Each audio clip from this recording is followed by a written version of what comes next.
vamos a seguir con el ingeniero Ángel.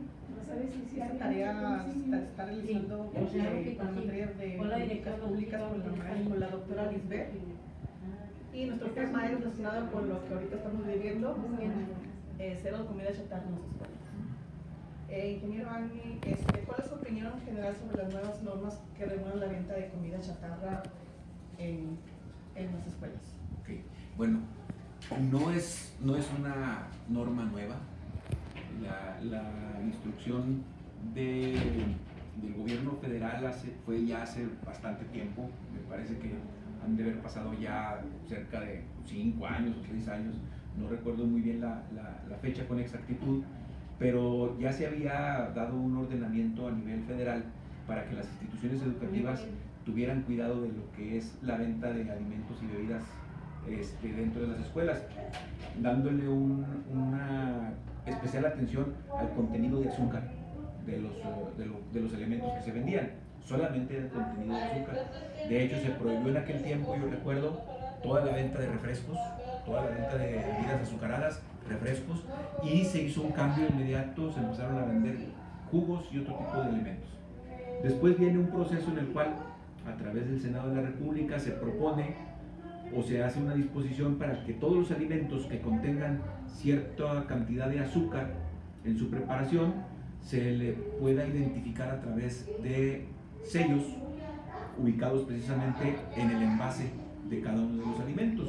Esto viene a complementar aquella disposición que se generó precisamente para el tema de alimentos azucarados en las escuelas. En este año, a inicios del mes de abril, se llegó a estipular por parte de autoridades del gobierno estatal y federal de que pues ya era un hecho no solamente ya con alimentos azucarados, sino que ahora se incluían también alimentos con alto contenido calórico en el ámbito de frituras, que tuvieran alimentos hechos con aceite y ese tipo de cosas, fritos y algunos otros más. Eso lo hacen como una disposición ya para todas las instituciones escolares.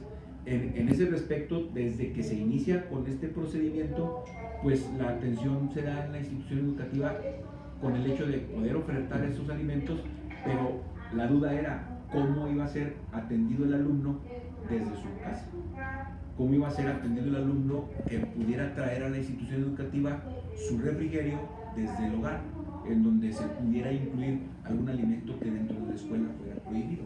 Entonces, básicamente eso es lo que vivimos, y en mi opinión, pues sí es una tarea muy compleja, es una tarea que se debe de realizar en un sentido más amplio, no solamente como una disposición, sino que se debe de atender también a la parte de capacitación a quienes son prospectos o quienes están atendiendo como negocio las cooperativas escolares, porque ellos no reciben ninguna capacitación ni de la autoridad educativa ni de la autoridad de salud. O sea, no hay una capacitación, no hay un seguimiento, no existe un seguimiento, y como institución educativa pues es difícil atenderlo porque no tenemos personal capacitado en ese sentido, no tenemos nutriólogos en las escuelas que puedan estar atendiendo en forma permanente lo que existe o no dentro de una cooperativa escolar. Entonces, sí debe atenderse más ampliamente, no solamente como una disposición.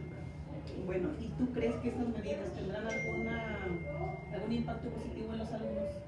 En la salud del alumno pues, tendríamos que revisar indicadores, tendríamos que revisar a partir de la fecha en que se dispone cómo ha sido el proceso con el alumno.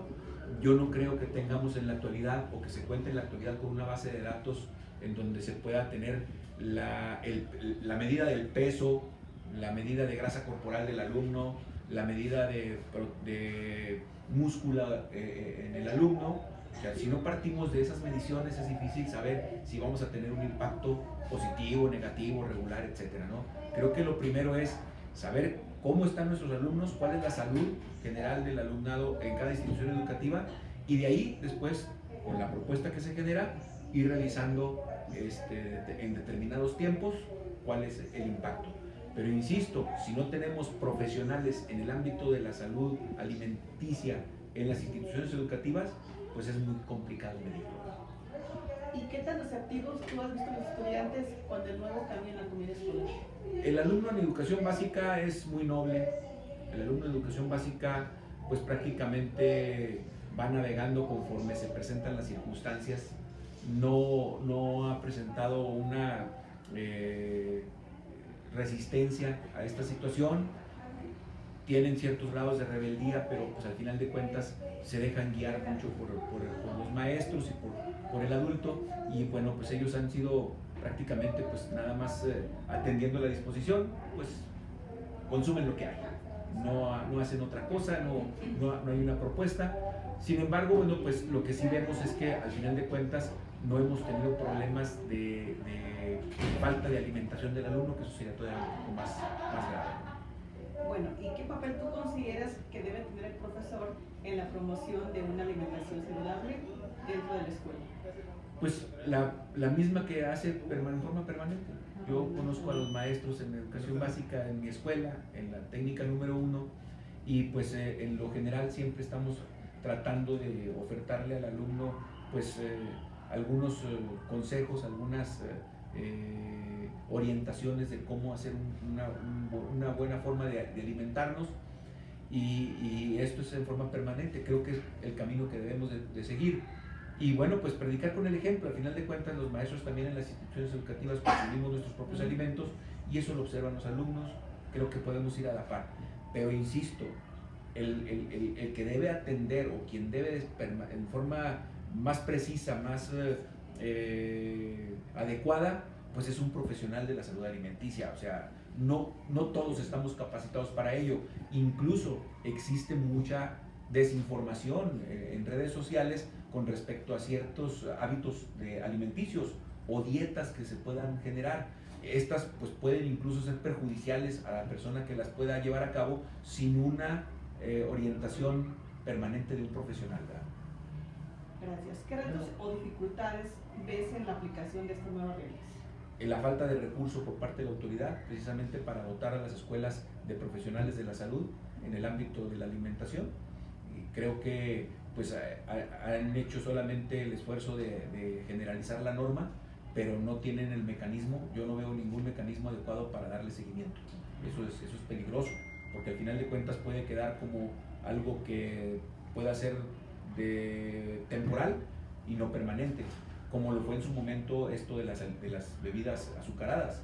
Se prohibió en su momento, se le dejó de dar seguimiento y volvieron a entrar. O sea, ese es el peligro, el riesgo que vemos.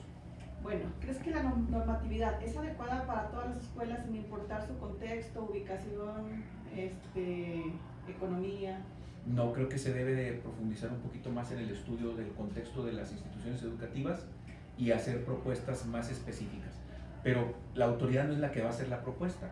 O sea, quien debe hacer la propuesta, para mi gusto, es la propia institución, porque la institución conoce su contexto, conoce de dónde vienen nuestros alumnos, de cuáles son sus hábitos alimenticios, porque los conocemos también en la escuela a través de diagnósticos que se pueden desarrollar, y en base, ahora sí, a ese estudio y a un consejo por alguien que profesionalmente pueda darnos esa orientación, podemos ofertar calidad de alimentos que le permitan al alumno, al maestro y a la comunidad escolar pues vivir sanamente, ¿verdad?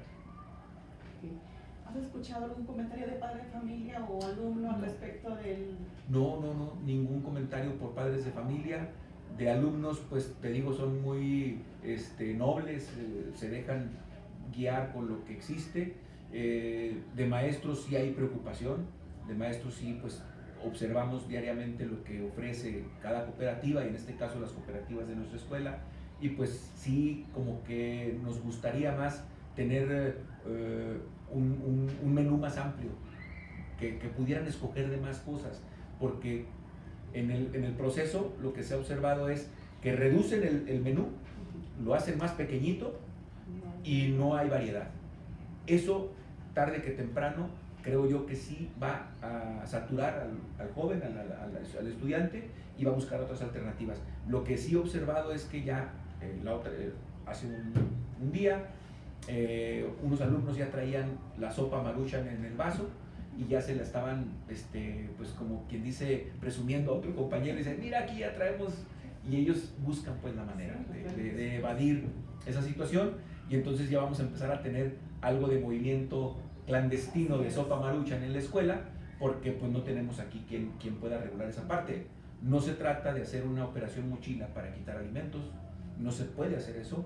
O sea, al final de cuentas es un alimento que viene de la casa y no lo puedes tú eliminar. Sin embargo, sí podemos sugerir que la propia cafetería, la propia cooperativa pueda ofrecer algún alimento parecido a este, que lo puede hacer sin necesidad de que tenga tanto contenido de sodio. O sea, sí pueden hacer una sopa de fideos, como lo hacemos en el hogar, como lo hacemos en casa, la sopa de fideos tradicional, que no necesariamente tiene que venir con tantos conservadores y con tanto sodio como viene en la que está empaquetada para uso inmediato, ¿no? La sopa instantánea. Okay. ¿Algo quieres agregar? No, pues yo creo que es bien importante que se revisen este tipo de políticas públicas por parte de quienes están trabajando un tema académico, porque pues al final de cuentas son quienes en el futuro tendrán que diseñar las mismas políticas en el ámbito educativo de acuerdo a su propia experiencia, a su propio conocimiento y a la investigación que se pueda generar en este respecto. Creo que falta muchísima información, creo que sí falta mucha organización en la información que surge de las instituciones educativas, y los indicadores en educación pues no han cambiado, siguen siendo los mismos, índice de reprobación y aprovechamiento, y párale de contar. O sea, no hay más indicadores en el tema educativo, y creo que eso pues nos limita mucho en poder pensar cómo queremos a nuestros jóvenes en el futuro. Muchas gracias, ingeniero Ani García, gracias, es el coordinador académico de la técnica 1 aquí en Durango. Gracias. Gracias.